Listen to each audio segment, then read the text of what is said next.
Good morning, good afternoon, or good evening, and welcome to this edition of the EGU Podcast for Awakening and Emerging Entrepreneurs. I am Michelle Reinhardt, and it is a great delight to bring you a global expert each week, supporting your unparalleled success in mindset, energy, business, and all things spiritual to help you thrive. Today, we're sharing proven strategies with you to increase your cash flow and profit margins, and most importantly, get paid. And my guest today has run one of the most profitable and small businesses in Australia. While most of her competitors had profits of under 10%, Jan achieved a whopping 24%. Her profit margin was so strong because she built strong, congruent, and lasting relationships with her customers. Customers pay her within 21 days, providing cost-effective repeat business as well as referrals. And they flow effortlessly into strong cash flow and high profitability. So folks, please turn off your zings and pings for the next 40 minutes. Put your focus and your intention into the messages this lady has to share with you. Grab a pen and paper. Listen with your heart as I welcome to the show Jan Reeves. Welcome, Jan. Hello, Michelle. Thanks for joining us. It's a pleasure to be here. Excellent. Jan, was there anything that you'd like to add to your intro? No, I don't think so, Michelle. I think you covered that pretty well. Thank you. Thank you very much.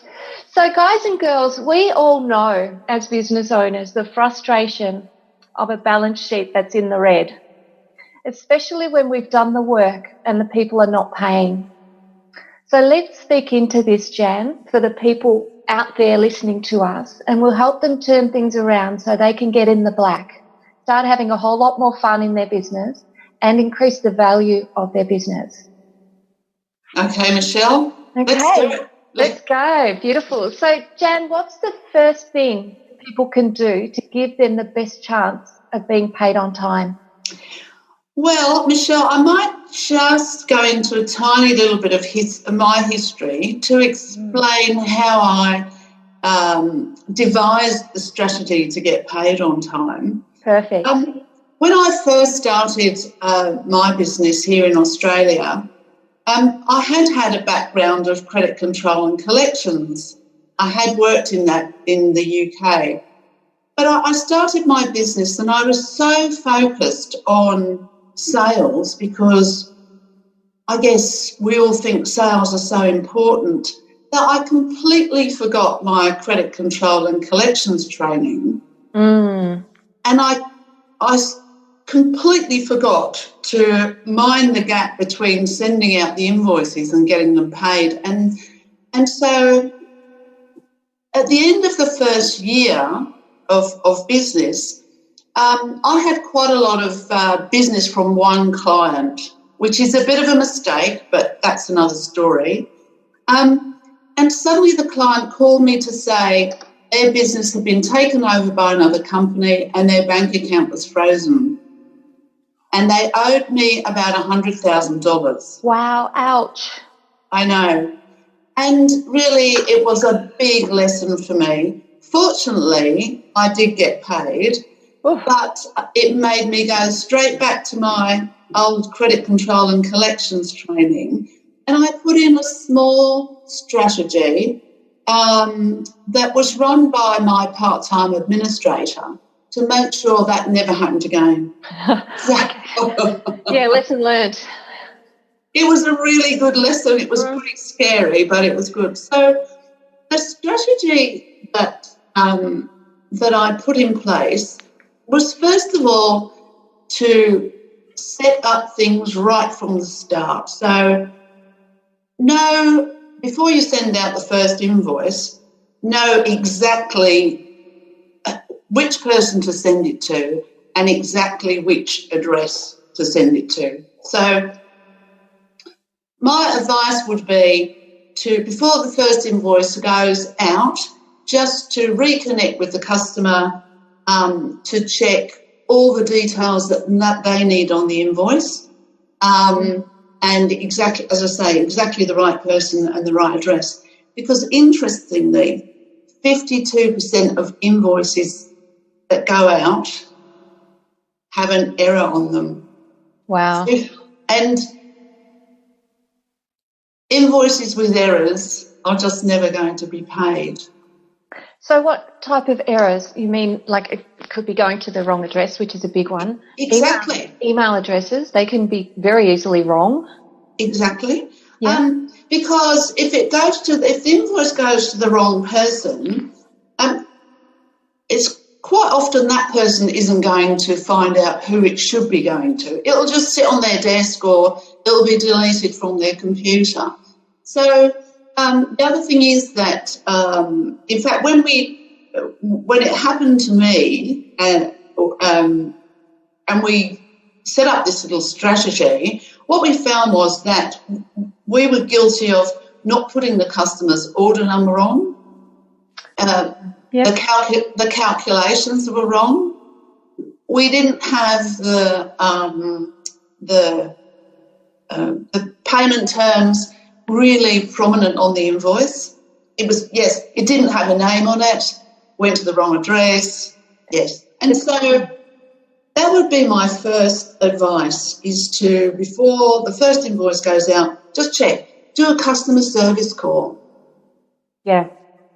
Actually, getting paid on time is actually just great customer service, and you'll hear why all the way through. Absolutely, and I can see that. So what you're pretty much saying is be professional right from the start. Don't be sloppy and don't leave anything to chance. Exactly. In fact, that expression you just used, don't leave anything to chance, is really relevant, because so often small business owners disassociate the sale and getting paid, whereas they treat them as two separate things, where actually the whole thing is the transaction. Because if you do some work, or if you provide a service or provide some goods to a customer, you're actually in debt until they pay you. Mm. And so a sale is only a sale, but it's been paid for. So we should treat it as a whole. Yeah. I love what you said about minding the gap. I really, really resonated with that. That is perfect, because that's exactly what it is. And the sooner you can close that gap, the sooner you can complete that transaction. Yes. Well, it makes a massive difference if, some small businesses are not getting paid for 60 days or 90 days. Makes a huge difference. Absolutely, for sure. Yes. So thank you, Jan. That's amazing. It's simple things. Yes. But I can see how, going to the wrong person, I mean, that could put you into the next payment cycle for a corporation as well. If Definitely. they only pay it on a 30-day cycle and you miss that 30 days, you're waiting effectively up to 60 days. Absolutely. And I do know ways to get around payment cycles, but that might be for another point. All right. I like that too. So when should we call our customers and ask them to pay?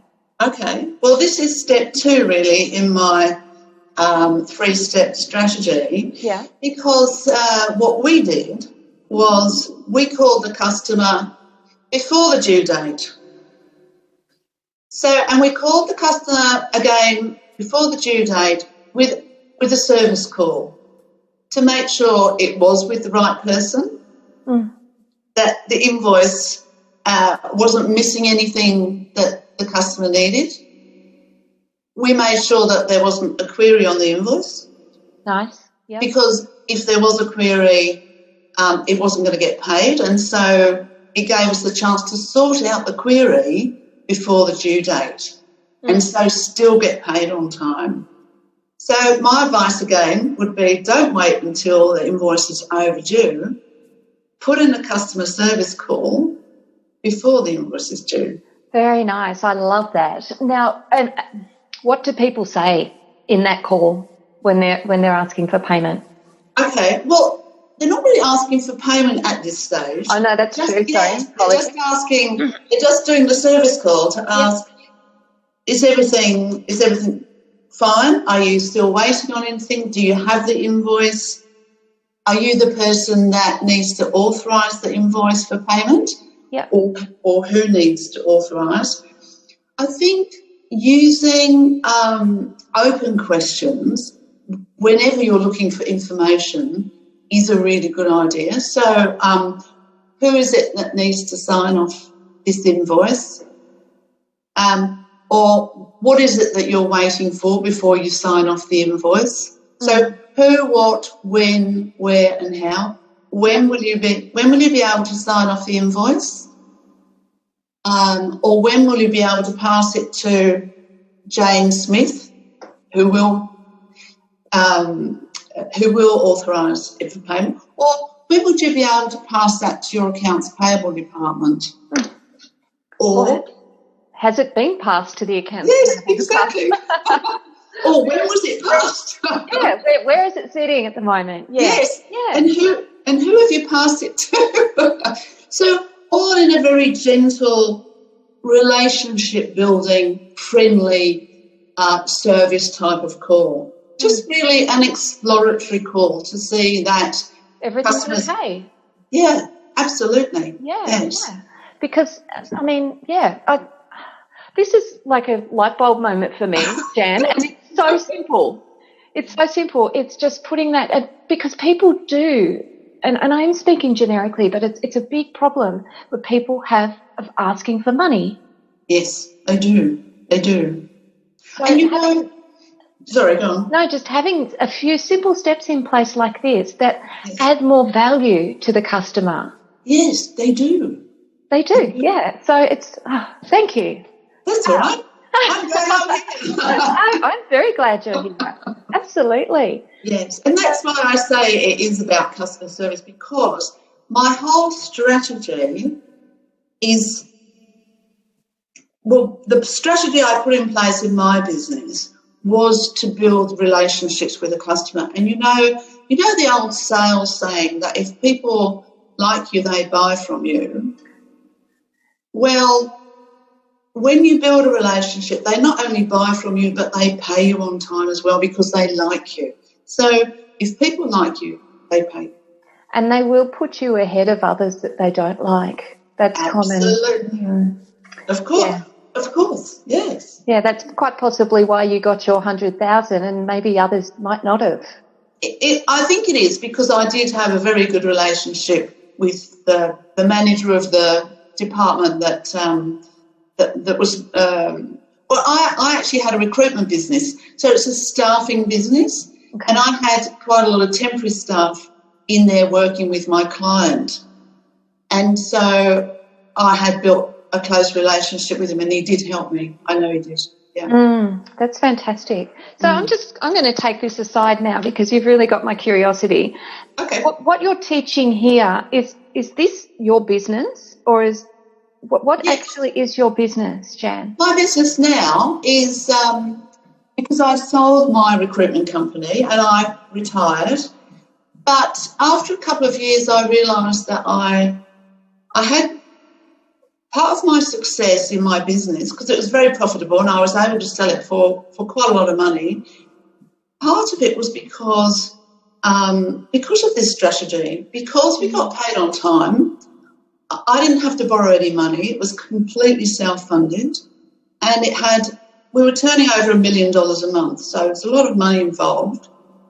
So I decided that this was the first thing I thought I should share with small business owners, because so many of them can fail because they don't have cash. They don't have cash flow, and they struggle to pay their suppliers. They struggle to pay themselves and their staff. And so I've built a course, an online course that small businesses can follow. It's a little video course, and it's 5 little 15-minute videos, and it goes through all the strategies that I used to get my invoices paid on time. So it's exactly my little my little 3-step strategy in 5 little videos. Yes. Beautiful. So obviously we'll put the links in the show notes for our viewers, for our listeners here, so they can check that out too. What you've done, Jan, is, my heart's exploding in gratitude. You're saving people's businesses by sharing these strategies. It is huge. Congratulations. Well, thank you. And the reason that I did it was I'm so passionate about small business because I had one myself. I know how hard small business owners work. And very often they don't, and it can often be because of cash flow, often they don't get the rewards from their hard work, and as I was able to do. And and they feel confronted and frustrated and challenged by this whole getting paid on time thing. And really, once you've got a few strategies, it's not as difficult as anyone thinks. It's just customer service. Yeah. And if I may just take this a little deeper into what I do, Jan, because I work with energy, and a few of the people listening may not realise that the energy we are feeling when we are interacting within our business, we are projecting out as a mirror to the universe. So the universe though goes then and gets that same matching energy. Yes. And if that's fear and a bit of angst and frustration, then you're going to get more of that back. Exactly. Yes. Yeah. So what you're doing effectively here is shifting the results into something that's customer service. It's a joyful experience. Yes. It's a nurturing your customer to and to make them lifelong customers because then you don't have to look for new business. Yes. It's very cost effective. And the referrals fly in. Absolutely. Yes. Yes. Fantastic. Yes. Also, wow. So we've covered what people should say when they're asking for a payment, and I've also noticed you're very, very generously offering in the links as well a few call scripts to follow to collect payment, which is very generous of you, because that I imagine will take away any of the apprehension of what to say, of getting your words tied or whatever. Yes. It's one of the biggest challenges, I think. People don't know what to say, and so they delay calling the customer. Oh, yeah, exactly. So thank you for that. I will be downloading that myself and having a read. For sure. We can never learn too much, that's for sure.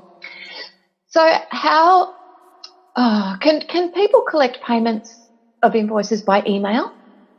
Yes, they can. And actually on my website I have got a couple of articles that I've written explaining how to do that, and I've put some examples of emails, because one of the things to bear in mind is, so my third step of my little strategy is actually getting people to like you, because if they like you, they pay you.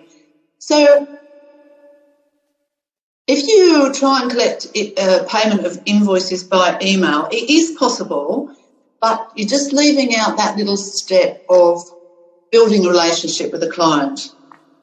But if that's not appropriate at this moment, the thing to do is be really, really clear on the email. And as I say, if people go onto my website, they'll be able to see examples, but I'll just give you a little run through. Yeah, please. First of all, clarity is king. So be really precise, use as few words as possible, but as gracefully as possible. And if you're collecting just on one invoice, put all the details of that one invoice in the subject line. So you would put invoice number 12345, dated the 1st of June 2017, VAT, and then you put the $ $500. And then you would say, dear whoever, please find attached the above invoice, which is due for payment on the 30th of June. If you have any queries regarding this invoice, please call me on this number. Yeah. As soon as possible. Personally, I would put, alternatively, I'll call you tomorrow to confirm receipt of this email, to be honest. Yeah. But so really, really simple. If there's several invoices to be collected, I would put in the subject line, let's say, for example, June invoices total $1,500, and then dear whoever it is, please find attached 3 invoices as follows, and I would list the invoice number, the date and the value, and then the $1,500 at the bottom. And again, if there's any reason why these invoices shouldn't be paid on the 30th of June, please contact me. But again, it doesn't give your customer the opportunity to feel loved and looked after and serviced. Yeah. You're not finding out if there's a problem or something needs a tweak. So it can be done. And I would definitely use it in instances where, let's say, for example, you've made the call before the invoice is due. We used to call it a courtesy call. Yep. We've found out, let's say, that a calculation is incorrect and we've had to raise a credit note. Then if I've raised a credit note, I would definitely send that on an email and say, further to our conversation, please find the credit note XXX, and then do a little calculation. The invoice, the number and the value, less the credit note, this is the amount due. As we agreed, this amount is due on the 30th of June. I would say, I'll call you tomorrow. Yeah, no, I like that. Or one of your staff will call. Exactly. To receive a call from us. Just confirm receipt of it. And although I say me, it wasn't me that did it in my business. It was me that put together the little strategy, and then, as I say, I had a part-time administrator that did it. It's not so confronting. No, but it's extremely professional. I love that you said clarity is king. Yes. It doesn't need a lot of words. You know, you've got to keep things nice and simple. People don't have time these days. No. In fact, that's what I say on one of my articles on my website when I'm talking about emails. I say exactly what you've just said. People don't read blocks of text anymore. And no. And that's why on the articles I've actually put pictures of emails that are very short and precise, but service oriented as well, of course. Yeah, no, that's perfect. So, wow, I love this. Okay, so what if we think our customers are ignoring us? Okay. How do we tackle that? Yes, all right. Well, we can call before and after hours and try and catch, if we've got the number on their desk or that we've got their mobile phone number, we can call them. We can call them from a different phone so they don't recognise our number. We can call if it's a company, we can call at lunchtime when the usual receptionist is at lunch, and there might be someone that's just sitting on the desk over lunchtime. One of the key things to do is when you get through to what I would call the gatekeeper, which might be the receptionist, is not, instead of asking, can I speak to John Smith, instead ask, is John Smith there today? Oh, hello, is John Smith there today, please? And whoever's taken the call will say yes or no. Yes. Rather than if you say, can I speak to John Smith, Who's the gatekeeper. Smith? Exactly. And then they look down their list of, no, we don't want to speak to that person. Very good question. I like that. I can see you've been doing this for a very long time and very, very successfully. Yes, there are lots of other tips as well. So we can get a colleague to call instead of us. So it might be so a different voice can work. And as soon as the person that you really want to speak to then comes on the phone, then your colleague passes you the phone. Yes. So that's another one. Yeah, there are a few of those. There are some good ones. But if Yes. if you're getting to that stage, you've missed the first few steps. Yes, exactly. Yes. Yeah. So that final step may be necessary for anyone that's tuning in today that has that problem currently. Oh, definitely. Yes. Yeah, but to go back in and implement those first steps. Yes. Is going to change the future of your business and your collections. But what I would say, if people do have invoices that are overdue now, to make that service call and find out if 52% of invoices go out because and they've got a mistake on them. Yes, that's an enormous statistic. Yes. So make the service call, because in one call out of two, your customer's going to be waiting for something. It's going to be waiting for someone to say, oh, we didn't get the last few widgets, or somebody from the warehouse said they were going to call me back, or I know I haven't got your invoice, or I was waiting for you to call because there's a mistake on the invoice. 9 times out of 10, problems that we currently seem as big problems are quite superficial. Aren't they? Quite easily rectified. That goes for life, doesn't it? Oh, absolutely.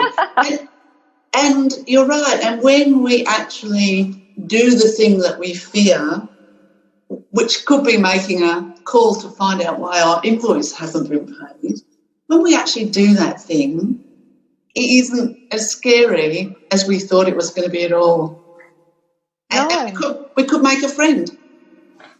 That's right. And I think that's the key. If you go into any business transaction with the view of making a friend and serving, truly serving, then it will have a great outcome for you. Yes. Yeah. A professional. Wow. Yes, a professional business friend, but yes, certainly so that you've got a very nice professional reciprocal business relationship. Yes. Absolutely. Yeah.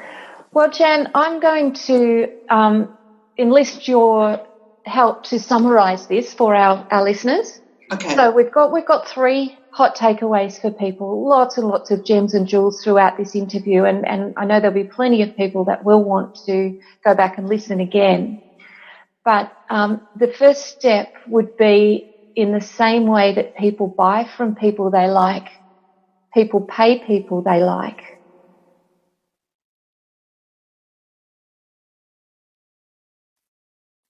Yes, definitely, Michelle. That's certainly what we found in my business. And not only do they pay people they like, but they give repeat business and they refer your company to their friends and business associates too. So it's a really worthwhile practice, I guess, to over-service your customer. Over-service, I like that. I like that. And the second tip was to set up for success from the get-go. Oh, definitely. And look, that can be for new customers, of course, but even existing customers, it's worth making, again, a service call to find out, exactly would they prefer you did this with the invoice, or would you prefer if I put that on the invoice for you? So, again, it's even existing customers, it's worth making the service call, yeah. Yeah, for sure. And look, I personally love receiving a call from someone when they're not chasing money. Definitely. Yes. Yeah. So just, as you said before, just make a friend and be that person that people want to pick up the phone call from. Exactly. Yes, exactly. And I think you've just hit another nail on the head there as well, Michelle, because, you know, a lot of time these days, the way business is done, there isn't a lot of interaction between people, and people like interaction. Yeah. They do. They like to chat with people. You know, not wasting time chat, but to a feel-good chat, get something done in a positive way. It's lovely. Yeah, for sure. And the third tip, but by no means the least important, collections success really is just customer service. So we've just said this before, just make the courtesy call. Yes, exactly. Yes. Wow, Jan.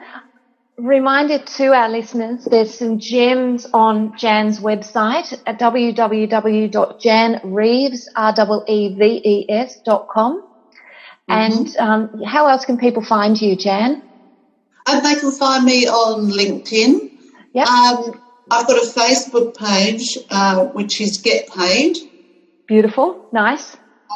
Where else? They can find me on Twitter at Get Paid. Beautiful. Oh, that's nice and simple. And, of course, the links are down below, guys and girls. So change your business today.